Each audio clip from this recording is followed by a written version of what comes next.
Bom dia. Estamos aqui mais uma vez com o curso Como Fazer Pitches Matadores. Então, sejam todos bem-vindos em nome da Construliga, Etos Soluções, ABCP, SNIC e Sebrae.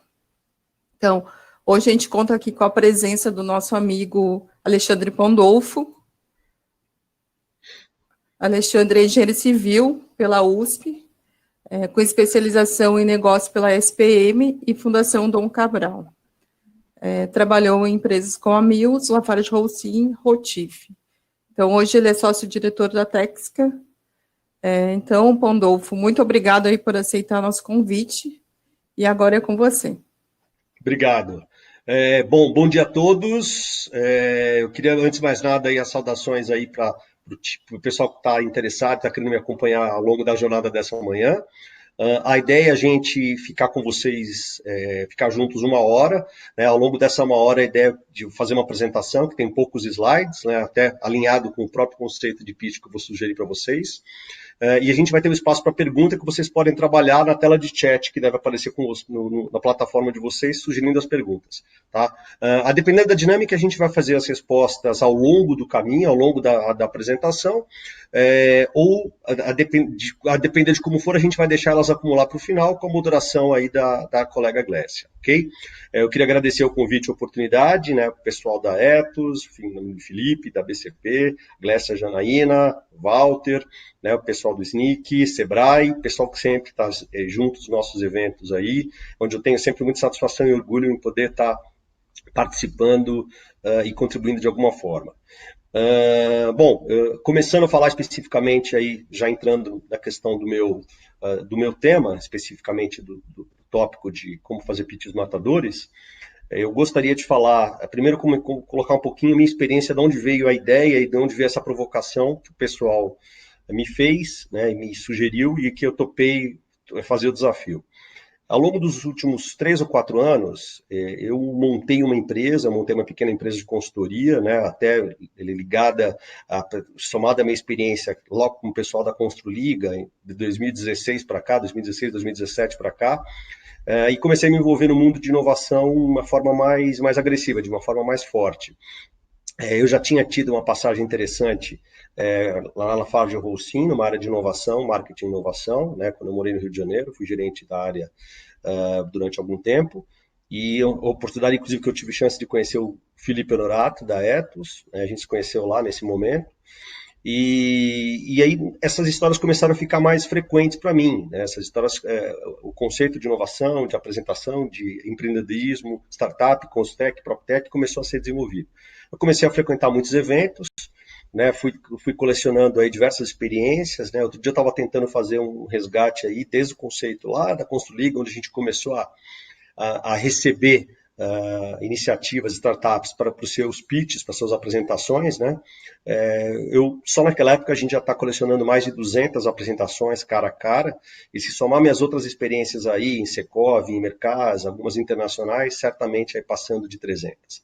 Então acho que é um número expressivo aí, que acho que eu posso ter, eu vi bastante coisa legal, vi coisa muito ruim, e acho que eu consigo também contribuir bastante para quem está no momento aí de se vender sua ideia, vender sua empresa, sua iniciativa, sua startup, ok? Então, eu tive uma oportunidade também no final do ano passado de fazer uma viagem para Israel, onde eu tive chance de ter uma experiência internacional muito rica, né, de um dos polos mais importantes aí de inovação do mundo, né, conhecida como Startup Nation, tanto em Haifa como Tel Aviv, né, através de uma visita muito interessante, uns dias de trabalho na Universidade de Technion. Vou começar com vocês então, tá? Então, vou deixar minha imagem aqui do lado, acho que não vai atrapalhar muito, consigo talvez diminuir um pouquinho, para atrapalhar um pouquinho menos o texto aqui, talvez fique melhor assim. Bom, inicialmente, né, no meu ponto 0, né, meu ponto 1, né, então a gente começa com algumas definições, né? O mundo de startups, o mundo de empreendedorismo, ele é cheio de jargão, é cheio de palavras, né? Então é cheio de gírias. Então vocês vão ouvir uma série de neologismos, eu vou falar alguns ao longo do caminho, vocês me perdoem, mas essa é a prática, né? Então, começa pelo próprio conceito de pitch ou pitch deck, né? Então, o pitch, na verdade, é um momento da verdade, ou seja, ele é um momento de apresentação onde uma iniciativa, uma startup ou uma ideia vai ser colocada na frente de alguém para sofrer uma avaliação.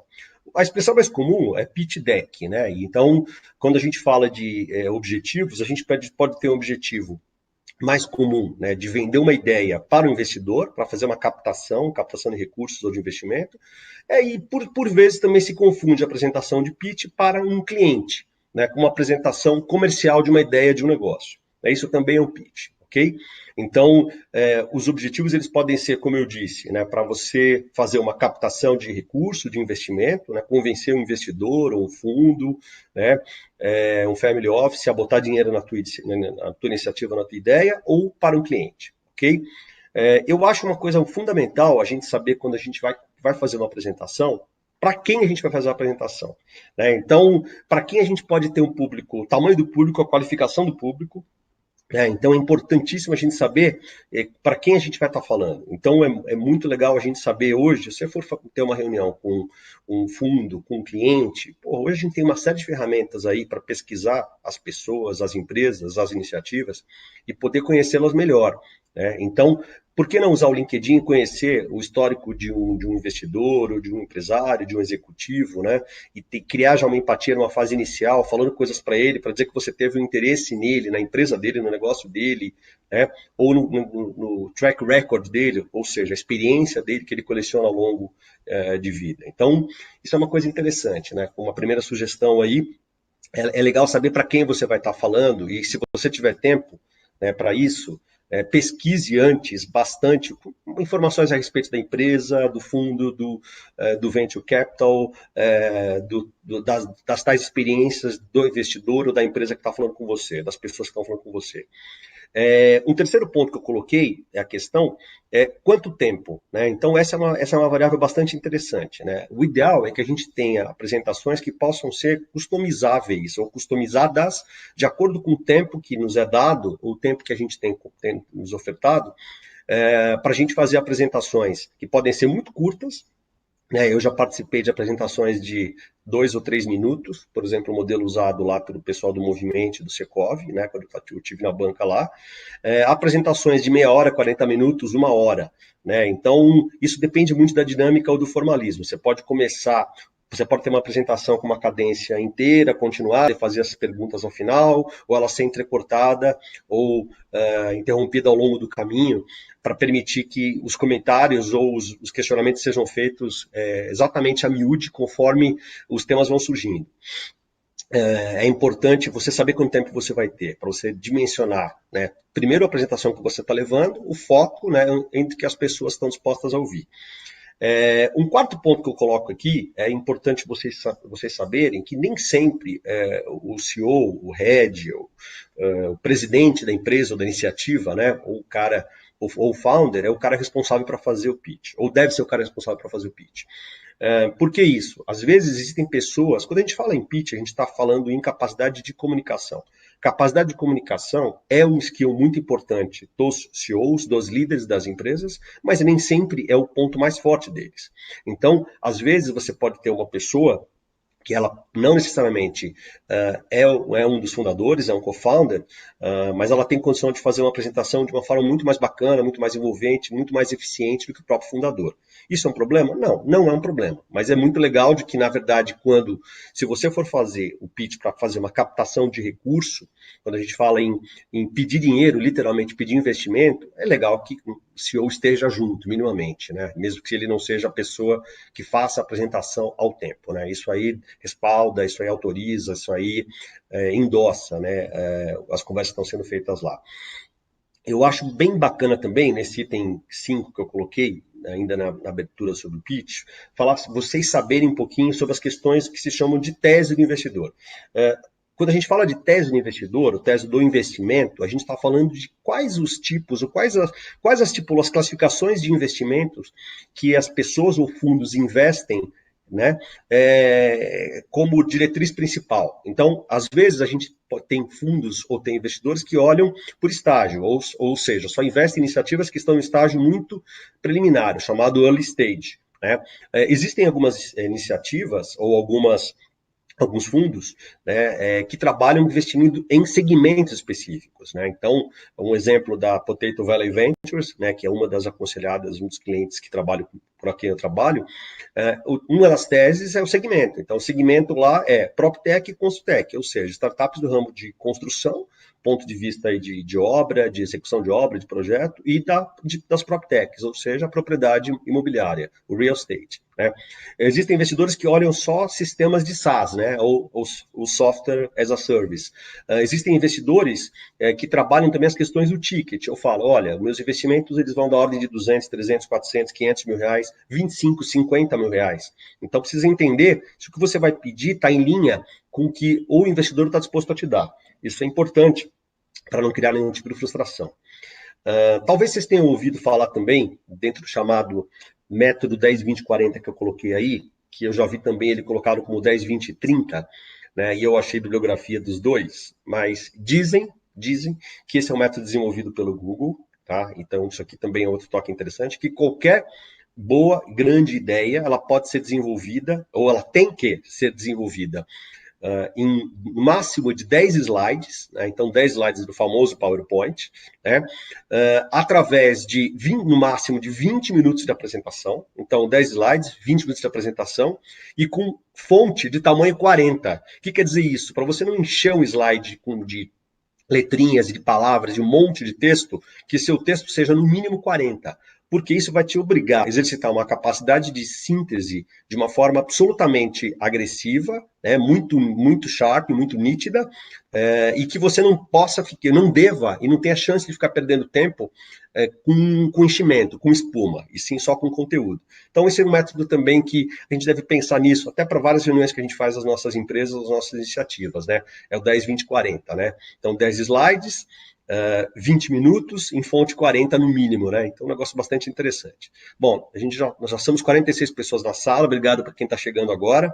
Eu acabei de começar e a gente está falando faz uns minutinhos só. Comecei me apresentando, agora a gente está indo para algumas definições macro dos conceitos de pitch. Vou agora começar a falar sobre a questão, o penúltimo item desse slide, quando a gente fala um pouquinho em linha com o que eu provoquei aqui na linha anterior, do tamanho da fonte, do que tem de texto em cada slide. Existem muitas apresentações ou muitos pitches que parecem resumo, né? Parecem resumo, ou seja, como se você fosse capaz de mandar para alguém e a pessoa não precisar do apresentador.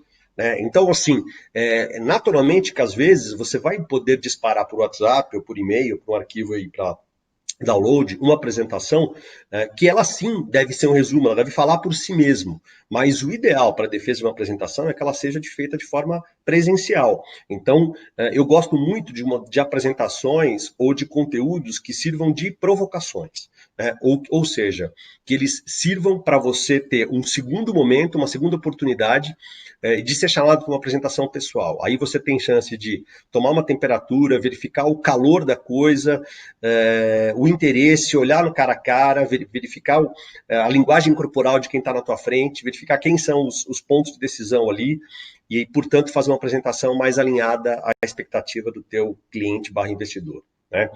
Uma pergunta que me fizeram também, que eu decidi botar aqui, se a gente precisa ter sempre os tais NDAs assinados, né?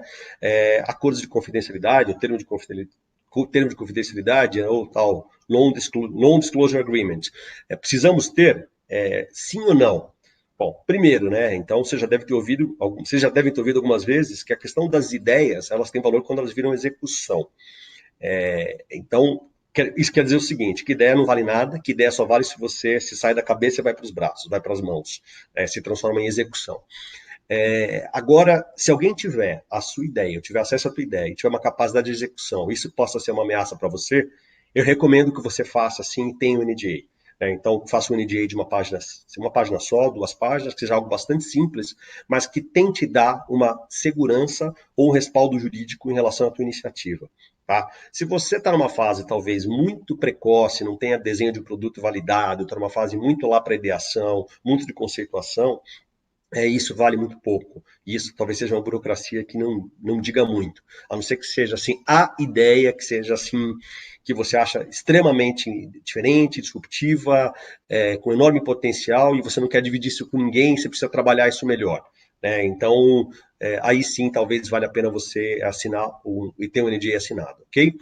Bom, partindo para o próximo slide, né, dentro do conceito de pitch, eu acho que toda ideia, ela deve, primeiro ela nascer, né, então um texto super manjado, especificamente em relação a uma dor ou uma demanda, né, para resolver um problema que constitui uma oportunidade.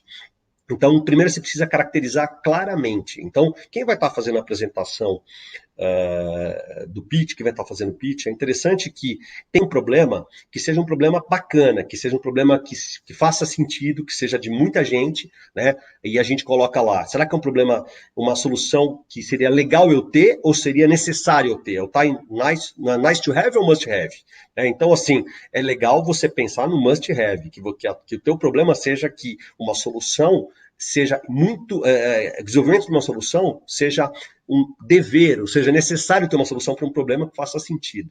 Né? Então, assim, é bem legal a gente pensar em algo desafiador, em algo inédito, em uma abordagem que faça sentido, que tenha porte, né, que tenha possibilidade de ser escalável, vou falar um pouquinho na frente quando eu falo de produto, né, mas primeiro preciso entender muito bem a dor, né, então assim, dizem também que quando a gente conhece muito bem a dor, né, assim, a questão da solução, né, o produto é uma consequência de um conhecimento adequado da dor, né, e portanto a caracterização nítida de uma oportunidade para ser abarcada, ok?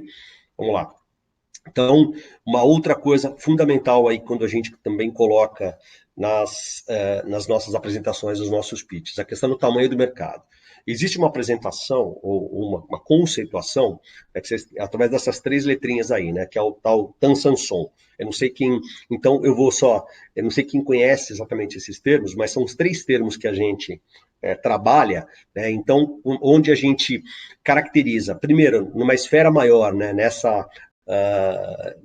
nesse anel externo verde mais escuro aí, que, né, o tamanho total do mercado em dinheiro, nesse caso escrito dollar value, né, o tamanho total do mercado, né? Então isso é o tamanho total do mercado e quando a gente fala total do mercado é pensando no mundo, naturalmente, né? Então o SAM, né? Então é o tal mercado adereçável, ou seja, o tal tamanho do mercado que você consegue alcançar com a tua solução. Então, o som é a porção do mercado que você consegue capturar de forma realista. O som é aquele que vai fazer aquelas tuas tabelinhas de Excel, né, que vai colocar lá, olha, eu vou pegar o tamanho do mercado vou dar alguns exemplos, sei lá, de reforma de imóveis do mundo, ele é de 50 bilhões de dólares ano, tá? Ok, a minha solução que eu tenho desenhada para resolver essa oportunidade, ela pode alcançar 5 bilhões ano de negócios, tá? Seria o SAM, tá? E qual o tamanho do mercado que eu consigo capturar de verdade? Olha, desses 5 bilhões ano, eu consigo capturar 50 milhões ano, tá? Então, esse é o som, né? Então, toda iniciativa ela tem que ser contextualizada, ou todo negócio tem que ser contextualizado dentro desses três ranges, desses três alcances. Né? Lembra que eu também coloquei uma observaçãozinha aqui em vermelho? Também toma muito cuidado com a questão de aquisição. Né? Então, assim, no chamado como. Não adianta ficar, eu vejo muita apresentação assim, né, que a pessoa coloca de forma muito bacana o tal Tansanson, e eles colocam, e se coloca lá, olha, eu quero 1% do mercado no horizonte de 2, 3 anos, que é uma prática, uma conta de Excel meio de chegar e ver o que dá. Né, e ver o que dá, isso vai dar um tamanho de faturamento e uma determinada conjuntura de custos e vamos em frente. Tem que se perguntar muito como você vai atingir aquele percentual de mercado. Então, que é a chamada aquisição. Quanto é que isso vai custar? Né? Eu vou falar um pouquinho para frente também aí, mas se prepara para ter essa resposta muito bem pronta, muito bem dada, muito bem estruturada na ponta da língua. Eu também gosto, quando a gente fala do tamanho do mercado, e a gente vai falar do som, né, que a gente precisa entender muito bem e ter na mão um tempero muito legal entre o realismo e a ousadia. Se você for extremamente realista, pé no chão, e olhar só a dificuldade, ninguém vai te botar dinheiro, ninguém vai te acreditar em você que você está realmente querendo voar muito baixo. As pretensões são muito pequenas. né? Então, por outro lado, se você for só ousado, for extremamente ousado e achar que vai dominar o mundo em um ano, vão achar que você é louco. Então, a gente precisa achar no meio do caminho, ter um tempero bastante equilibrado entre realismo e ousadia, de tal forma que você consiga defender os números que você está colocando no bendito Excel possam fazer sentido. Se as tuas curvas de aquisição, os teus custos, a tua estrutura, a tua solução, vai conseguir capturar, vai conseguir converter, né, um determinado número de clientes, né, determinado número de leads em clientes, né, no tempo que você está colocando. Ok? Então, isso é bastante importante aí vocês saberem. Bom, vamos lá. Sobre o produto, né? O produto se refere à solução que a gente vai ter caracterizada em função do problema que eu caracterizei aqui no item 1. Então, primeiro, clareza na apresentação. O meu produto é o quê? Como é que ele resolve? Ele resolve um problema ou o problema efetivamente? Né? Eu coloquei o exemplo aqui do case delivery de panqueca, muito interessante, porque nos meus passeios aí nos últimos anos, eu fui fazer na verdade, uma aula, chama Empreendedorismo na Prática, com o professor Parada, Alberto Parada, lá no Cubo, e ele deu e na verdade a ideia era desenhar naquele exercício, naquela hora, montar uma empresa, uma startup e defender e arrumar investimento em 4 horas. Era uma dinâmica bem interessante aí, como se fosse esses tais Startup Weekend que vocês devem conhecer. E aí ele fez uma pergunta, né? Então ele fez uma pergunta para a turma. Ela falou assim: quem comeu pizza semana passada? Ele tinha 200 pessoas na sala. Pá, as pessoas levantaram a mão. Aí outras pessoas. Aí ele fez a segunda pergunta: quem comeu panqueca semana passada? Aí meia dúzia levantaram. Aí os caras tinham levantado a ideia de fazer um delivery de panqueca. E aí, por que um delivery de panqueca não dá certo? Porque ou não daria certo, ou dificilmente dará certo. Porque ele tem uma questão de recorrência, de baixa recorrência. Então, aquele exemplo muito simples, de uma certa forma até grosseiro, diz: sempre vai haver espaço para um delivery de pizza, porque as pessoas costumam comer muito mais pizza do que panqueca. Apesar de você pode ter margens altíssimas na execução e entrega de panquecas, e todo mundo gosta de panqueca, assim como gosta de pizza, né? A tua chance de sucesso vai ser muito maior abrindo mais um delivery de pizza do que um de panqueca. Então, é interessante que essa tua solução, do teu produto, ele atende a dor de muita gente. Então, não pode ser dor do pessoal do teu prédio, do teu condomínio, do teu bairro ou da tua cidade, né? Senão você vai voar abaixo, você não vai escalar. Né? Outra coisa, o teu produto tem que ter diferenciais. É importantíssimo a gente falar em diferenciais. Então, não adianta a gente ter um produto que outras soluções já estejam sendo trabalhadas e esteja bem resolvido. Uma coisa que também investidor olha é que você tem na tua solução barreiras de entrada bem definidas e que elas sejam altas e grandes, né? Ou seja, o que eu tenho, a minha ideia, ela é difícil de ser copiada. Então, ela tem que ser difícil de ser copiada. Se ela for muito fácil de ser copiada, qualquer um vai fazer daqui a 3 meses, daqui a 6 meses. A velocidade hoje é um skill. Então, a tecnologia, a questão das programações, nesse mundo de startup, o conhecimento percola de uma forma e circula de uma forma muito rápida. Então, se não tiver barreiras de entrada num negócio, ele é pouco protegido. E em sendo pouco protegido, ele pode ser copiado, e o meu negócio pode ser destruído. Então, ninguém gosta de botar dinheiro ou de olhar uma iniciativa que pode ser copiada de uma forma muito fácil. Então, essa questão de barreiras de entrada é uma questão bastante interessante para ser olhada. É bastante legal também colocar sempre, né, se o problema ter uma abordagem inédita, você não vai ter isso, mas muito dificilmente, vou falar que eu vi poucos casos, né, você não vai ter alguém tentando resolver um problema ou parte de um problema ou um problema similar com uma solução já existente hoje. Na verdade, você pode ter comparáveis locais e comparáveis globais, ou seja, numa escala do mundo, que você deve usar como benchmarking. Então, isso é bastante interessante também. Quem tem esse problema e quem está resolvendo como hoje, né? E aí faz aquela tradicional tabelinha de comparação, de pontos aí que as tuas soluções comparadas estão resolvendo, de que forma, e as vantagens e os diferenciais do teu, que eu disse aqui no terceiro bullet acima, ok? Outra coisa interessantíssima, quando a gente fala em produto, interessantíssima, quando a gente fala em produto, é legal que o produto que você tenha desenhado seja escalável. O que quer dizer escalável? Então, uma definição que onde você tem um potencial de aumento de receita, né, de uma forma muito mais rápida do que os custos.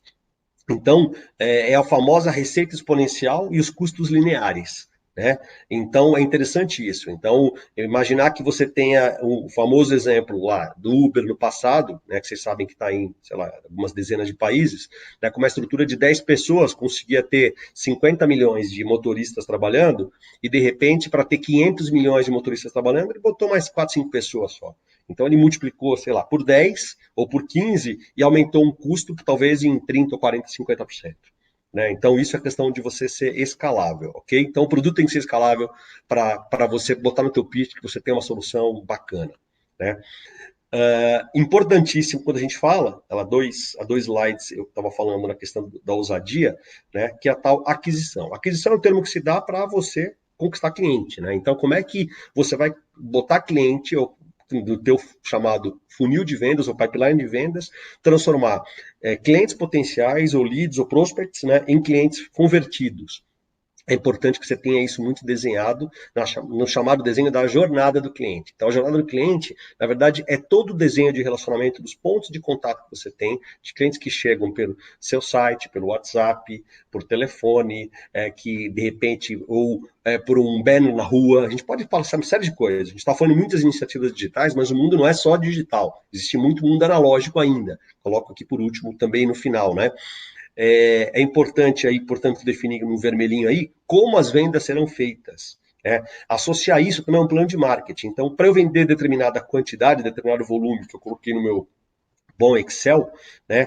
Quanto isso vai custar? Então, eu tenho que comparar o tal custo de aquisição, né? Custo de aquisição, ou seja, quanto eu gasto para converter um cliente com a receita que esse cliente vai me dar. Então, existem vários negócios, né? Que onde, numa fase inicial, o custo do cliente é muito maior do que a receita que ele vai dar. Isso é ruim? Não é ruim. Numa fase inicial não é ruim, isso é comum. Né? Isso não é uma coisa absolutamente ruim, mas só que nenhuma empresa se perpetua através desse modelo. As empresas se perpetuam quando você tem isso de uma forma equilibrada. Né? Então, você não pode gastar 10 para ganhar 12. Não tem sentido nisso. Né? Então, você tem algumas relações que, para cada tipo de negócio, podem fazer sentido, de relação entre quanto você tem que investir em marketing para você gerar determinada receita. Se esse número for muito baixo, maravilhoso. Você vai ter um negócio aí, se esse número for 1, 4, 5, 10%, tá lindo. Tem negócios que esse número é 110%, é 115%, é 200%, né? Numa fase inicial e que precisa para rampar, para você criar a tua chamada base. Né? Então, você começa a ganhar oxigênio para poder voar, ok? Bom, passamos das 50 pessoas aqui. Obrigado, turma. Obrigado, galera que está me prestigiando aí. Espero que vocês aprendam alguma coisa que possa contribuir para as iniciativas de vocês, né? Coloquei aqui um desenhozinho, aqui um print, na verdade uma imagenzinha que não diz muito, né? Nem eu estou enxergando, imagino vocês, mas é o tempero, né? Só para ilustrar o chamado mundo O2O aí. Esse gráfico é um gráfico que está desenhado no último livro do Porter, né? Então, na verdade, onde ele tem as comparações aí dos mundos, perdão, do Kotler, onde ele faz as comparações e as necessidades e sobreposições dos mundos online e mundo offline. Muitas iniciativas, elas não são meramente digitais, não são meramente analógicas. Na verdade, eu acho que dificilmente uma coisa 100% analógica é 100% digital. E a gente tem que lidar, na verdade, com esse cliente, com essa forma de aquisição de cliente, que é o que está desenhado aí, em cada momento dos nossos negócios, de diversas formas. Não é porque você vai fazer marketing digital que você não vai panfletar. Não é porque você vai ter um negócio que está baseado 100% em internet que você não vai fazer evento físico. Né? Então, mais ou menos por aí, ok? Então, pensar nesses dois mundos, não fechar o olho para isso. Então, é interessante pensar nessas variedades. Bom, estamos completando 28 minutos aqui. Estamos indo aqui para o slide falando agora sobre o time. A questão do time é uma discussão bastante interessante, que é uma das coisas que os investidores mais olham quando a gente fala na avaliação de uma startup ou de um negócio. Afinal de contas, né, as iniciativas são tocadas por pessoas. Né? Então, o primeiro item que eu coloquei é o tal track record. Então, mais um jargãozinho aí, isso podia ser traduzido como histórico. Então, histórico de realizações, né, de quem está trabalhando, né, na tua estrutura, na estrutura do teu negócio, na tua iniciativa. Isso colocado no pitch é muito interessante, precisa ter um slide muito claro disso. Quem vai ser responsável para fazer as entregas da tua ideia, do teu produto, que vai resolver determinado problema. Ok? Coloquei como item 2 aqui. Ter fracassado é sinônimo de sucesso. Isso é muito legal, né? Porque já existem, inclusive, eventos feitos no mundo inteiro sobre história de fracasso. Por quê? Porque o fracasso está envolvido, inovar está ligado com risco, com tomada de risco. E que para você, quando você arrisca, você tem chance de errar. Né? E naturalmente, quem já arriscou mais, já errou mais, já fracassou mais, ele vai ter mais chance de ter sucesso de quem nunca fez nada. Então, assim, ter fracassado é sinônimo de sucesso, é importante isso. Tá? Uma coisa que a gente valoriza bastante, eu acho um destaque bacana ser colocado isso, ser enfrentado na questão dos pitches, as questões dos relacionamentos. Então é importante que o time que vai estar desenvolvendo a solução, o produto, a startup, a iniciativa, esteja enfiado no mercado, esteja falando o que sabe, esteja falando o que conhece. Então, muito dificilmente eu vejo sucesso, seja em captação, ou na operação de um negócio, em alguém que é um outsider, então que chega num negócio e começa a fazer coisas sem ter uma experiência mínima de ter passado por algo similar ao que ele está se propondo fazer ou resolver, ok? Outra coisa supervalorizada, questão da dedicação integral. Uma outra palavra, skin in the game, né?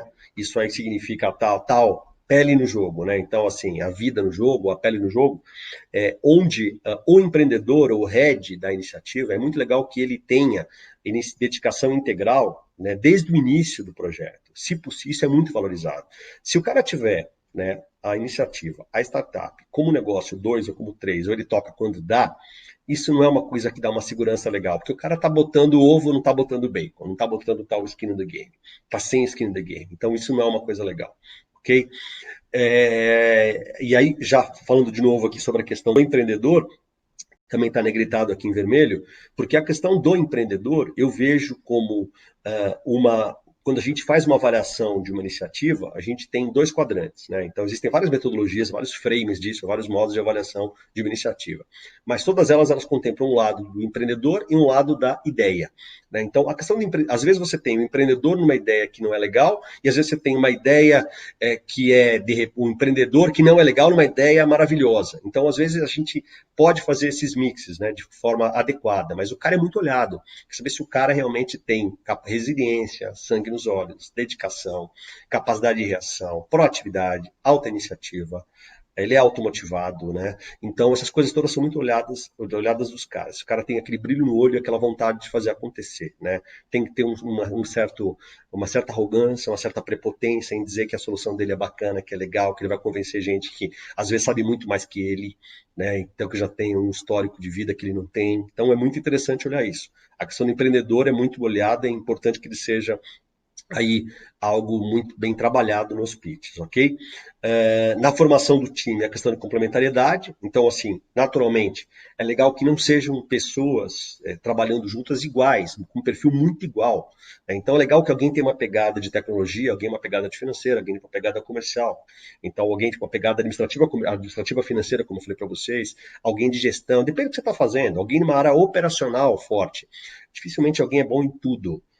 Embora, em algumas vezes, né, grande parte das iniciativas das startups, as pessoas elas têm que fazer tudo, né, mas conforme as coisas andam, conforme as coisas crescem, né, o ideal é que as pessoas assumam determinadas caixinhas com arranjos simples. Né? Aqui está desenhado aqui um CEO, uma estruturação, um back-office de um jurídico, a depender da iniciativa que você tiver, uma parte operacional, um marketing que pode estar ligado com o comercial ou não, né? Um administrativo, que às vezes onde está pendurado a caixinha do financeiro, e a parte de TI, né? É importante ter clareza também na questão do arranjo societário, né? E que ele tenha espaço suficiente para o investidor. Né? Então, isso é bem importante. Né? Então, o tal arranjo societário é importante que fique claro desde uma fase inicial se a empresa já está devidamente formalizada. Isso é bom estar no pitch, é fundamental estar no pitch. Como item 6, eu coloco aqui para vocês uma coisa fundamental, que é o tal roadmap. Né? Então, assim, roadmap, eu vou começar falando da tal analogia do avião ou carro. Né? Então, usualmente, as startups usam da seguinte forma. Né? Você é uma empresa, uma iniciativa, usualmente, sem dinheiro, naturalmente sem dinheiro, ou com pouco dinheiro, né? Onde, através de captação, até o momento que essa iniciativa não se equilibre, ou seja, ela não fique breakivada, atinge seu ponto de break-even, essa é uma outra expressão, né, você precisa usar um dinheiro do investidor, né, que entrou no negócio em troca de uma parte no seu equity, uma parte da sociedade. Né? Então, o que acontece? Primeiro, é muito legal para o investidor saber, nesses 2 desenhos que eu coloquei, em que momento de empresa, em que momento a iniciativa está. Né? Então, assim, olha, eu estou no momento aqui que eu estou fazendo valuation, eu estou fazendo a validação do meu produto, eu estou fazendo o meu MVP, eu vou fazer uma captação que vai me permitir atingir determinados marcos ou conquistas ou os tais milestones do meu projeto. A questão do combustível do avião ou carro é o seguinte, eu vou usar o do avião, em homenagem ao meu irmão aí, que talvez esteja me ouvindo aqui, que é piloto, comandante. O avião ele tem que voar com combustível suficiente para atingir teu destino, mas se ele voar com muito combustível a mais, ele vai estar muito pesado e vai estar gastando mais combustível de forma desnecessária. Né? Por outro lado, se você colocar no avião, né, um combustível insuficiente para atingir o seu destino, ou não colocar uma margem de segurança para ele atingir o seu destino, qualquer coisa que venha acontecer, você pode entrar em colapso, você pode derrubar e acabar com algumas dezenas ou centenas de vidas. Então, a questão da grana, a questão de captação do roadmap, ele está muito ligado a isso. Você tem que ter recursos pedidos no pitch suficientes para você atingir o teu destino, tá, com uma determinada condição de segurança, né? Ou seja, que você não morra antes, e nem que você tenha um peso excedente que te faça gastar mal, ou comer combustível mal. Ok? Que é o tal burn rate, né? Então é importante ter isso desenhado no roadmap. Muitas vezes os investimentos, que eu vou falar um pouquinho em seguida também, eles estão condicionados a serem feitos ou serem integralizados nas iniciativas de acordo com as conquistas que são feitas ou os milestones que são atingidos, fase a fase do projeto. É legal que tem um horizonte de 6 meses, 12 meses, 18 meses. Muito mais que isso é difícil e muito mais curto que isso também não diz nada. Então eu acho que um horizonte de 12, 18 meses, estourando 24, entendeu? É muito, né?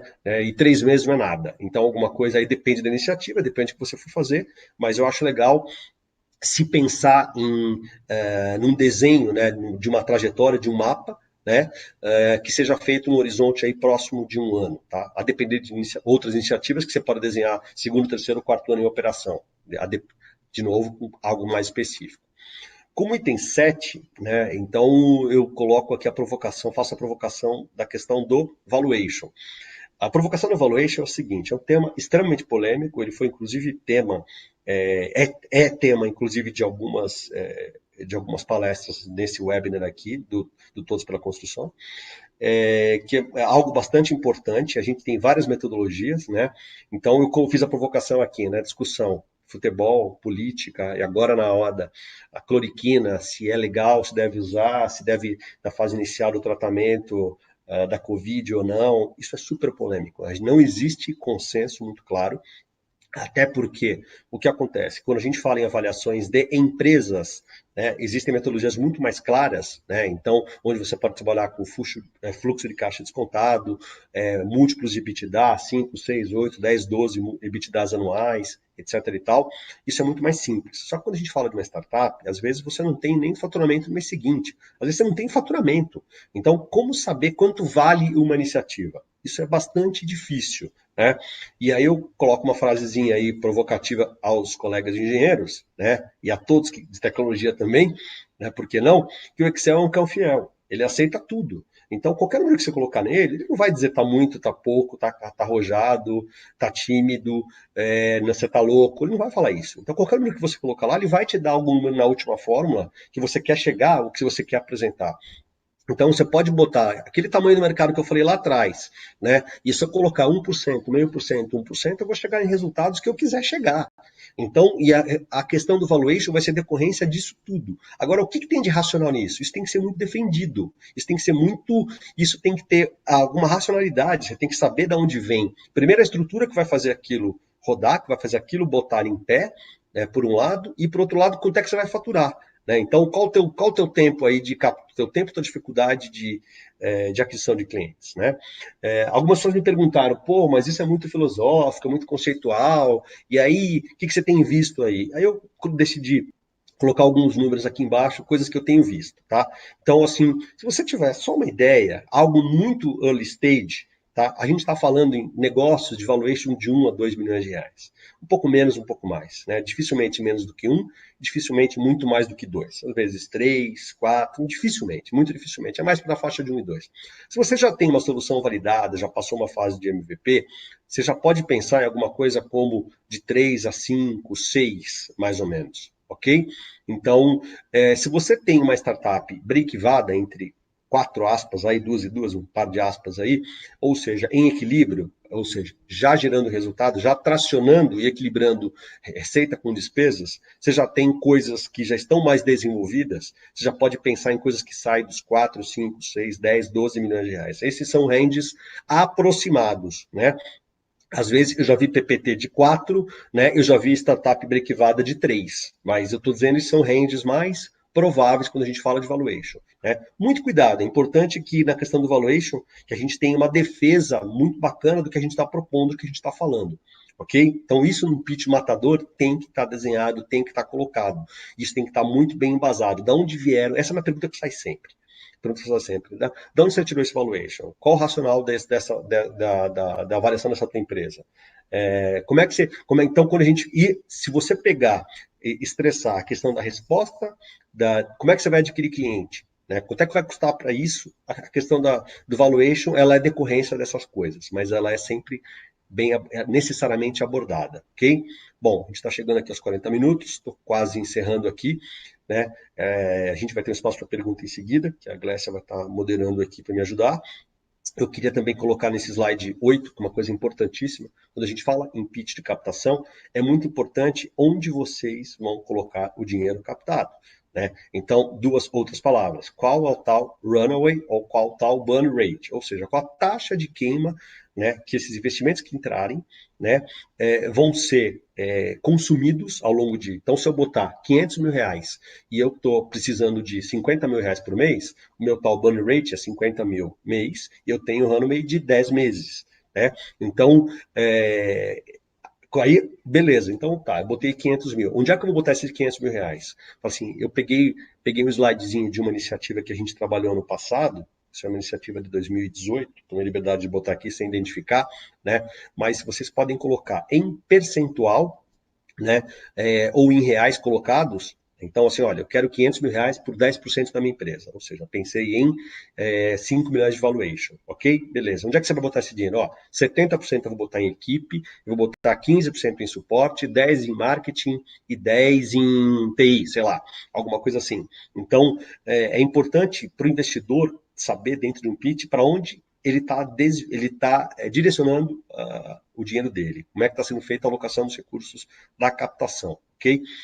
Uma coisa que tem sido feita aí com alguma frequência são os tais aportes ou os tais cash-ins, né, feitos sob entrega, feitos sobre os tais milestones, que eu coloquei lá atrás no roadmap. Cheio de jargão, né? Então, ou seja, que a grana entre conforme se atinge determinadas conquistas ao longo do caminho da história da startup. Então, olha, na hora que eu tiver 500 clientes, eu boto 100 mil. Beleza. Quando eu chegar a 100 mil reais de faturamento, eu boto mais 200 mil.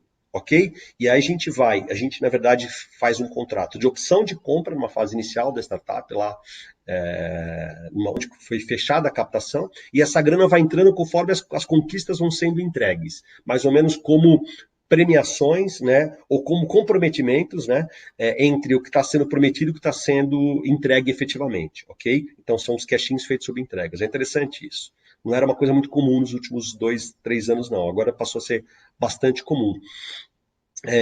Eu queria também colocar aqui uma coisa interessante, a questão das tais cereja do bolo, né? Que é a busca de diferenciação, né? Então, assim, de repente você tem um bolo bacana, mas a cereja, assim, é o que dá aquele toque aí nesse bolo, que parece um bolinho de casamento, né? Eu já vi muito pitch muito bem feito, onde a gente consegue, primeiro, né, ilustrar de uma forma muito bacana as soluções, os clientes, né? Então, usando e abusando de vídeos, né? São vídeos das soluções. Isso, vídeo é legal que pode circular muito fácil. Você pode hospedar ele no YouTube e mandar link para os teus investidores, os teus potenciais parceiros, clientes, etc. e tal. Pode gravar e usar vídeo dos clientes, né? Isso vira como case, um testemunho de um cliente falando sobre a tua solução, sobre o que você desenvolveu, usando fotos, né, de antes e depois, né, no caso dessa startup, por exemplo, de reforma, ou gravando um testemunho que pode ser de um podcast, pode ser de novo através de um vídeo de um cliente ou que teve através da tua startup uma solução bem equacionada, bem resolvida. Gente que consegue fazer no meio do pitch presencial demos, ou fazer demonstrações da plataforma andando, então ele entra na internet, entra na plataforma naquela hora lá e começa a mostrar uma fechadura abrindo com acesso do celular, ou um controle de acesso numa catraca, ou um match entre duas pessoas que querem morar juntas, dentro de uma plataforma de matchmaking, né? Então fazer demonstração, tangibilizar as entregas é muito legal, né? Então não é todo mundo que consegue fazer isso, porque tem muita gente que está numa fase ainda muito preliminar da iniciativa vendendo só PowerPoint. Mas em grande parte das vezes, quando você já está numa fase mais desenvolvida, você pode mostrar o app funcionando, né? Mostrar a ferramenta já em andamento, ela ongoing, né? Tem gente que distribui brindes legais, já ganhei brindes muito interessantes em apresentações, isso é uma coisa diferente, né? Em coisas simples, inclusive. Às vezes são coisas que custam muito pouco, e como ninguém dá, porque tem muito pouca grana, quem dá se diferencia. Então, às vezes, com, sei lá, R$3 de um brinde, você já ganha um negocinho, você já marca, você já tem uma marcação diferente da tua iniciativa frente aos investidores, a quem está te recebendo, entendeu? E coisas às vezes podem custar R$5, R$6, R$8, tudo depende da importância com que você vai falar, da frequência que você vai falar, né? E de quanto você precisa de investir de brinde, que é marketing, que no final das contas é uma verba de marketing, para poder fazer alguma diferenciação com alguém.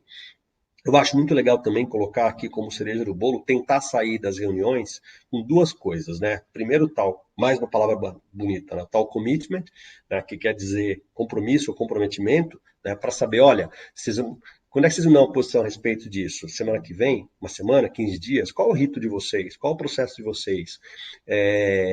Quando é que isso sai, né? Como é que isso vai dar? E buscando uma fase 2 em busca do chamado feedback, ou seja, do retorno que as pessoas vão te dar, ou que o fundo vai te dar em relação à tua iniciativa, quando é que ele vem. Né? Então, o que vocês acharam? Queremos falar disso agora, tem espaço para pergunta aqui agora, vamos para depois, vamos marcar uma segunda, faltou algum material, né? Se mostra de uma forma muito humilde, de uma forma muito aberta a receber determinadas críticas e está preparado para receber as perguntas mais variadas possíveis, ok? Bom, eu acho que assim, em linhas gerais, 45 minutos, um pouquinho além do que eu imaginava, né? Aqui estão meus agradecimentos, né, que eu deixo de novo meus agradecimentos e contatos, tem o QR Code aqui também no meu LinkedIn, e eu queria que a Glécia me ajudasse aí em relação às perguntas agora, que caso algum de vocês tenham, que eu possa ajudar a responder. Glécia. Obrigada, Pandolfo. Então, a gente já tinha conversado antes, né, e assim, qual que é o segredo que as pessoas devem saber, assim, para a gente montar essas apresentações rápidas aí de 3 minutos? Quais são as suas dicas? Tá. Glécia, é o seguinte, Glécia, pessoal, eu já participei de alguns esquemas de onde foram feitas apresentações dessas, uma delas eu me lembro muito bem lá, que foi o pessoal lá do Movimente, onde os pitches eram pitches de 3 minutos, né? Vocês devem ter, talvez, ouvido uma expressão que é o tal elevator pitch, ou seja, a apresentação feita no tempo de um trajeto de elevador, né? De subir, sei lá, 10, 12 andares, ou seja, coisa de 1 minuto, 2 minutos aí no máximo, né? Fazer uma apresentação. Eu acho que o segredo fundamental é ter o entendimento de que essas apresentações elas não vão resolver nada e elas vão servir para um qualifying para uma fase seguinte. Então, nesse momento, você tem que, acho que, focar muito, muito, muito mais na solução, na atratividade e na curiosidade de quem vai estar te ouvindo, quem vai estar querendo te dar aquele tempozinho de 1, 2 ou 3 minutos para uma outra fase, onde você vai poder explorar isso de uma forma mais robusta, né? No passado, existia uma consultora aqui em São Paulo, existe uma consultora aqui em São Paulo que começou isso, chamava isso de fast dating, né? Que ela dava 20 minutos para qualquer fornecedor expor qualquer tipo de solução para eles. Vou destacar aqui a Tecnisa, sempre inovadora. Então a Tecnisa deixava lá trabalhar dentro de um programa chamado de fast dating, qualquer fornecedor mostrar soluções. Em 20 minutos você tinha que vender para a pessoa que estava te recebendo algum tipo de solução para a Tecnisa. Então, óbvio que isso era um go ou no go para uma fase 2. Ou seja, focar na atratividade para uma fase seguinte, Glécia. Eu acho que a gente não consegue ficar falando sobre o tamanho do mercado, e eu acho que você tem que ter o extrato da tua solução desenhado e falar que você é o cara para resolver o que se propõe que a oportunidade tem. Aqui a gente tem uma pergunta da nossa amiga Eliana, qual que é a sua vivência, quais as características que você observa em startups que chamam a sua atenção? Olha, eu acho que é uma somatória de coisas que chamam a atenção nas startups. Eliana, obrigado pela oportunidade, obrigado pela pergunta e pela provocação. Eu acho que tentando pensar algumas coisas ao longo do caminho, né? Eu gosto bastante, até porque meu DNA é muito na área de vendas, é área comercial, é área de marketing. Eu acho que é um skill fundamental você ter uma solução bacana, mas se você não souber vender, você está morto, está ralado. Então você tem que saber vender, você tem que saber vender os seus diferenciais e porque a tua equipe, a tua empresa, a tua iniciativa é o fórum adequado, é a forma adequada de afrontar determinado problema e fazer alguém ganhar dinheiro, alguém botar dinheiro e alguém fazer ganhar dinheiro e ficar satisfeito com o que você está fazendo para eles. Então, assim, acho que o aspecto comercial é fundamental. Né? Então, resiliência do empreendedor, né? Capacidade de reação, proatividade, alta iniciativa. Então, são coisas que eu acho muito legais nas startups aí com essa minha vivência. Essas são, acho que tem chance de dar muito mais certo, né? Vivência na área, relacionamento ajuda bastante também.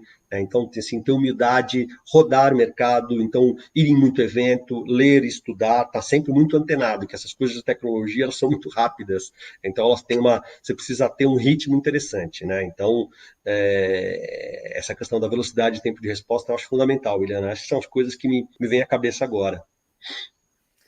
Agora, da Stefania, ela está perguntando assim, qual que é a média de tempo do retorno financeiro? Não, Stefânia, primeiro a notícia boa, a boa e a ruim, né? A ruim é que a taxa de mortalidade de startup ela é altíssima, naturalmente, porque a gente fala em capital de risco, né? Em venture capital e venture building. Né? Então, de quantas iniciativas são criadas e quantas se perpetuam, você tem números aí que são muito baixos. Muito baixos, eu estou dizendo que são da ordem de 2, 3%, para você ter uma ideia. Ou seja, 97, 98% das iniciativas, elas morrem em 2 anos ou em 3 anos, elas deixam de existir. Tá? Agora sim, o retorno que as iniciativas que ficam, ou as que sobrevivem, elas dão, é muito alto, naturalmente, porque muito alto, o que eu quero dizer com isso? Às vezes, em 2 anos ou 3 anos, para o investidor, você pode ter múltiplos de 4 vezes, de 5 vezes, de 6 vezes, em casos extremos, 10 vezes, 12 vezes. Né? Então, é muito legal você ter muito cuidado na seleção das iniciativas, ou seja, ter uma amostra muito grande, né? Ter uma peneira, um filtro muito restritivo, Stefânia, porque você vai ter que matar muitas ideias numa fase muito inicial. Muitas delas vão ter que morrer para você ficar com algumas coisas na mão com risco menor. Né? Então, o tempo de retorno pode ser por volta de 1 ano, 1 ano e meio, 2, usualmente 1 ano e meio, 2, acho que dão certo. Você pode ter retorno zero. Pode ter retorno zero, que, aliás, o retorno zero no mundo do empreendedorismo é muito comum. Ok? Aí, outra pergunta aqui da Luciana. O problema é esse nome de sucesso. Como você vê as melhores atitudes para recuperar uma imagem perdida com o possível impacto que causa na imagem do empreendedor? Você participa uma fala final, só a parte inicial, Gleice, você não viu a parte inicial, por favor, desculpa. O problema é esse nome de sucesso. Como você vê as melhores atitudes... Espera aí que sumiu na minha tela. Desculpa. Entrou uma pergunta, sumiu. Como você vê as melhores atitudes para recuperar uma imagem perdida com o possível impacto que causa na imagem do empreendedor? Bom, primeiro que eu acho que a grande parte das pessoas, né, essa questão do fracasso, da imagem do empreendedor, acho que sabe se não houve, sabe, intenção, má fé ou dolo de fazer alguma coisa errada, de fazer alguma coisa que não tenha sido propositalmente mal feita, errar faz parte do jogo, arriscar é legal, é necessário para poder inovar, para poder brilhar. Né? Tinha uma frase de um diretor meu que ele falava que não existe brilho sem fricção. Né? Então, assim, então você precisa ter algum calor, algum atrito no meio do caminho. Né? Então, essa questão de imagem, eu não sei se isso chega a ser um problema, não. Eu não considero, eu nunca vi, na minha passagem aí recente, nenhum negócio deixar de ser feito, né, por fracasso, por alguém que tenha fracassado uma iniciativa de não ir para frente e dar certo em outra, entendeu? É muito diferente, das estruturas convencionais de empresa, né? Para quem trabalha, vem do mundo corporate, do mundo convencional, né, o mundo convencional, que é um mundo que tem dificuldade de inovar, porque simplesmente quem tenta inovar e erra e dança, fica com um X na testa. Então, por isso que as pessoas estão amarradas, elas estão ligadas às suas necessidades, ao teu emprego, ao teu status, né? Agora, no mundo do empreendedorismo, risco tá no sangue, risco tá na espinha dorsal. Então, essa questão de imagem, para mim, eu acho um pouco relevante, né, para ser feito, para a gente pensar, falar, não vamos fazer um investimento, isso não tem como ver com a tese, porque você já quebrou 2 empresas. Não, que bom que você quebrou 2 empresas, que você está aqui na terceira. Acho que tem essa visão. E agora, levando esse cenário que a gente está vivendo aí da pandemia, né? Como é que você analisa os investimentos, tá? Com esse cenário que a gente vai pós-pandemia? Uhum. Glécia e turma, o que eu imagino é o seguinte: a gente está numa situação que, primeiro, naturalmente, de grandes incertezas, ninguém sabe aí se a gente vai esticar mais 2 ou 3 ou 4 meses numa situação, com lockout, sem lockout, isolamento parcial, total, quarentena, qual a extensão, shutdown. Aprendemos um monte de coisa recentemente. Ontem eu vi um webinar bem interessante do Luiz Martins, exatamente sobre isso, né, com algumas perspectivas aqui no Brasil, sobre isso, pensando em algumas coisas, voltando a aula em junho, normalidade em agosto, mas isso é chute, é chutologia. Ninguém sabe o batimento da curva se está dando certo ou não, né? Até porque no momento que a gente, quando fala nessa questão pandêmica, a gente tem muito pouco teste colocado ainda, a gente não tem noção da extensão adequada e, portanto, não sabe muito bem como é que vai reagir com isso. Quando a gente fala na questão dos investimentos, eu imagino que, apesar desse cenário, que pode não ser muito bacana, né, assim, a taxa de juros, a Selic, ela nunca esteve tão baixa e tende a ser mais baixa ainda, fazendo com que o dinheiro tenha que ir para a produção e para o risco. Então, assim, eu acredito que, apesar de as coisas poderem ficar mais difíceis no curto prazo, acho que a gente vai ter aí vai ter um soluço, mas daqui a 2 ou 3 meses as coisas vão retomar uma certa normalidade. A gente está falando mês de abril, eu acho que talvez aí julho, agosto, a gente tenha uma condição bastante mais normalizada, ou mais conhecida minimamente, né?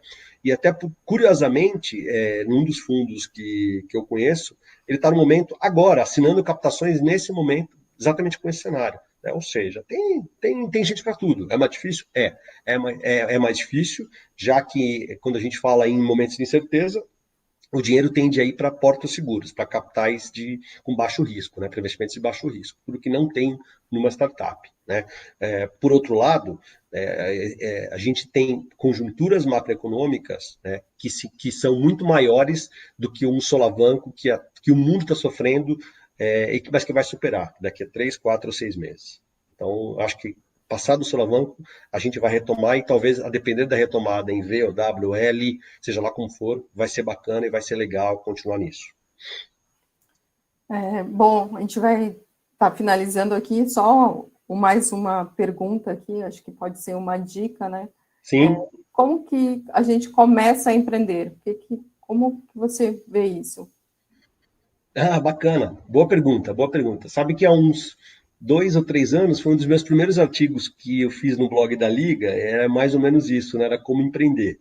Né? Então, assim, acho que o empreender está ligado a uma série de coisas, né? Então, está ligado a você ter ideias, a você ter iniciativa, em você ter capacidade de fazer algo diferente, em você ter capacidade de tomar risco e trabalhar só com incertezas, né? Então, você ser desafiado a provocar uma solução, a desenhar uma solução para alguma coisa que está na tua cara, que te incomoda, o que você acha que pode dar dinheiro, é uma coisa que seria muito legal ter, é uma coisa que seria obrigatório ter. Então, além de legal, seria que as pessoas pudessem botar dinheiro na tua iniciativa.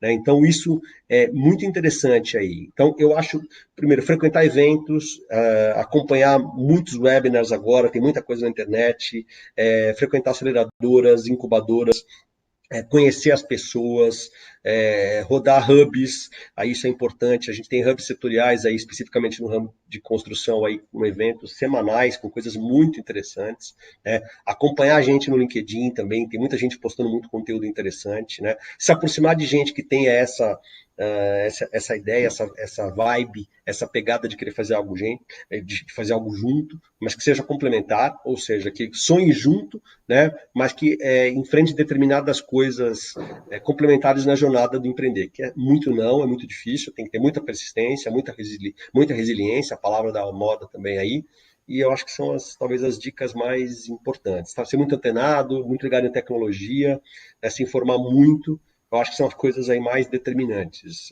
pessoal. Bom, Rodolfo, a gente vai encerrar aqui, que já deu o nosso horário. Ótimo. Muito obrigado aí pela sua participação, acho que esse bate-papo foi muito legal, principalmente assim nesse momento que a gente tem que refletir sobre as nossas posturas também de empreender e de buscar novos meios, né? Sim. Então, eu agradeço a sua participação. Semana que vem você está novamente com a gente aqui. É verdade. Mais um curso, né? Isso aí. Legal, gente. Obrigado então, pela oportunidade. Espero que tenham aproveitado aí, estou à disposição. Meus contatos estão na tela, tá? Então, estou à disposição aí para a gente bater um papo, tomar um café, primeiro virtual e depois presencial logo em seguida, se Deus quiser. Eu gostaria de agradecer a participação. A gente tem mais um curso hoje, às 13h30, com Rubens Curti, nosso especialista em concreto da BCP, sobre controle tecnológico em edificações. Então, até o próximo. Obrigado aí, em nome da ETS Soluções, Construliga, ABCP, SNIC e Sebrae. Obrigado, gente. Boa tarde a todos. Tchau.